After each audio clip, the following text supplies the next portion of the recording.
Now on BBC World News, Michael Peschardts meets a young Indian tycoon who's made his fortune in the perfume industry.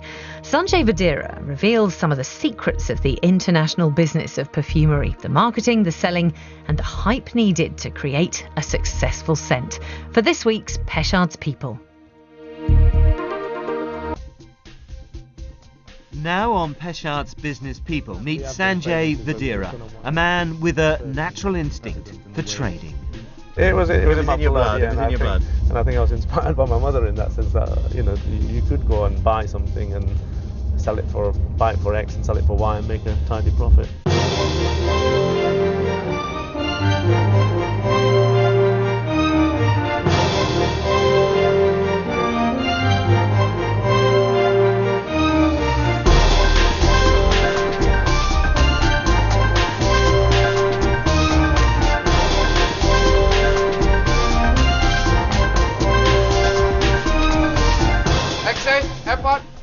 Hello and welcome to Peschardts Business People, where we talk to the most important business leaders in the Asia Pacific and beyond. Embracing can-do, embracing great service, in recognising a job well done. It's an eye-opener, something to learn. We spend time with them, really getting to know who they are and how they run their companies. How did you know that? Well, you did the research. It's all part of an overall master plan. It's a rare chance for a real inside look at those leading the world in business. It's a nice personal touch. It is a nice it's a very nice personal touch. This week I'm in the city of Newcastle in the north-east of England. Now this whole area was at the forefront of the Industrial Revolution. For instance, the bridge behind me, well, that was the inspiration for the Sydney Harbour Bridge.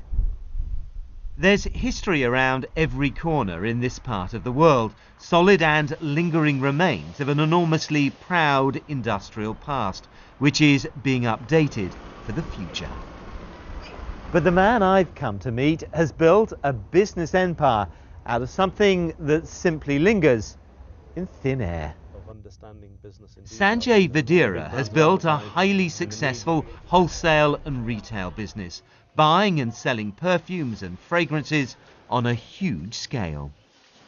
It's high risk and highly competitive. It's high risk, highly competitive, so you do need to know which ones to back. I mean, a lot of it's down to media advertising, the sort of support the brands will put behind the actual fragrance, the face behind it, making that fragrance. Like tens of thousands of British Asians, Sanjay Vadera came to this country after being expelled from Uganda under the dictatorship of Idi Amin. After school, he studied computer science at Manchester Polytechnic. While there, he set up his first market concession, selling perfumes. He now operates one of the biggest wholesale businesses and has more than 100 retail outlets. I met up with Sanjay in Newcastle. The northeast of England has been a major market for him. He's recently been nominated as one of the most influential Asian business leaders. But such talk must have seemed a very long way away when he and his family were expelled from Uganda. We departed in 1972 in September, and I can remember very vividly the journey from, we used to live in a small town called Barara, and then we drove to Kampala. And I was only 5 years old, and I remember the journey very well because there was a lot of control points with army control points, and it was really something I was scared about when my family were going to get body searched. You know, you hear all sorts of stories about people getting shot on the spot or being taken into imprisonment. So it was a terrifying time. It was absolutely, and I remember saying Apanapese when we were stopped actually at a control point, which means no money. You know, so at 5 years old I was protecting the family already. His family had been comfortably off when living in Uganda, but were forced to leave with nothing. In England, his parents took jobs in the textile mills, the only work they could get. Nobody wants to see their parents work hard in a labour-intensive environment, and the sort of noise factor was very, very, very high level. Inside the mills, inside the mills, yeah. And you know, when I visited there, you know, it brought tears to my eyes to see them working long hours, and they were working as much overtime as they could get. They were working weekends, this is just in order to get ourselves back into, some sort of ownership of property, and putting us through schools, making sure that we got what we wanted as we were growing up. I've got 2 siblings, a brother and a sister, so there's 3 of us to educate, clothe, feed, and that was what was their focus and priority. You weren't, as I understand it, you went to university, or you were going to go to university, and then you decided to go straight into business. Yeah. Explain. As with many Indian families, I think one of the biggest telling sort of factors of parenting is to sort of push children into education. How I was going to get into some sort of business, I was always looking for opportunities. Right. And that's an area, and I think that came from my mum.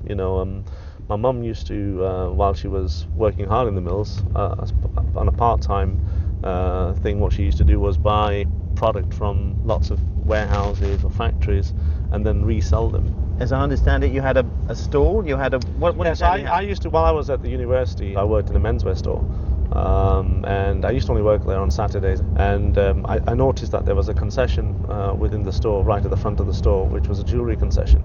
And over a period of time, that jewellery concession disappeared. So I asked the management and said, well, what happened? And they said, well, it didn't survive, didn't do as well, so we're now looking for another concession to come in. And I said, I could be interested. I've met somebody that can supply me fragrances. How about fragrances? Yeah. And they said, are you sure you've got no experience in business, and etc., etc.? And I said, no, I'm really sure. I want to get into this. If you'd give me the opportunity. And then they sent me to meet the senior management in London. Yeah. And it was my first sort of presentation, to a senior management team that ran a retail business. And so I was very nervous. And you're only 22 at this stage. I was only 22, yeah. So I had no idea.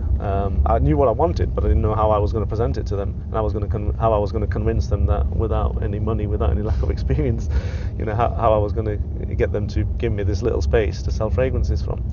And I went there, and I think a lot of it's down to belief and enthusiasm and the will and the desire. Newcastle is a city that has undergone a transformation in recent years. There is great shopping, and the city centre bustles with life. We'd come here so that I could understand what it takes to make a retail business really work, how to create a niche and persuade customers through the door. A lot of people, especially men, they get intimidated when they go into a department store environment, and if they've got beautiful consultants selling one particular brand, and you're being pushed one particular brand, whereas we're a retailer that sells brands across, and we're not actually pushing one particular brand, So it's very much the low key, all of that's on purpose. You're not. Yeah. It's an inviting environment. It's non-intimidating. That's the key essence. And you feel you're getting value for money because it's not lavish, are they? No. What we're trying to do is we're selling luxury product, yes, but we want to appeal to the customer who's looking for that value. So we're probably £5 cheaper on some lines. We're probably 50% cheaper on certain lines. We were heading towards one of the outlets he owns in the area. It's all about footfall. So if you look at the number of people passing by the store, that's what our stores are about, the location within the malls. We pick the best locations so that we captivate the footfall. And you see our stores open up pretty much into the mall. So you almost got people walking. So there's no barriers. There's no barriers. So the shutter will shut in the night, and then when we open up in the morning, the shutters are up and the store's open, ready for business. Do you know, until you mention it, I hadn't really thought about it, but you're right. We're almost like an outside stall. That's right. And you're almost tempted to come in. That's what we're looking for. And the brands are shouting out loud from within the store, and all the big brands are advertised in the media, in the TV, in the magazines, wherever. And these are the sort of products that people are recognised very instantly. Because it's a fascinating thing, the whole psychology of what makes us buy what we buy. Yeah. So, this whole thing is set up to make it. Yeah, if you look at the store in the sense of the counters, we've got very well-trained staff behind the counters, well presented. Yeah. And then if you look at the products, they're all sort of put on counters with promotional activity. So these are our hotspots within the store, as you can see, the corners, the cubes, and with clear messaging for the consumer in the sense of the value that we're giving on the products that are displayed.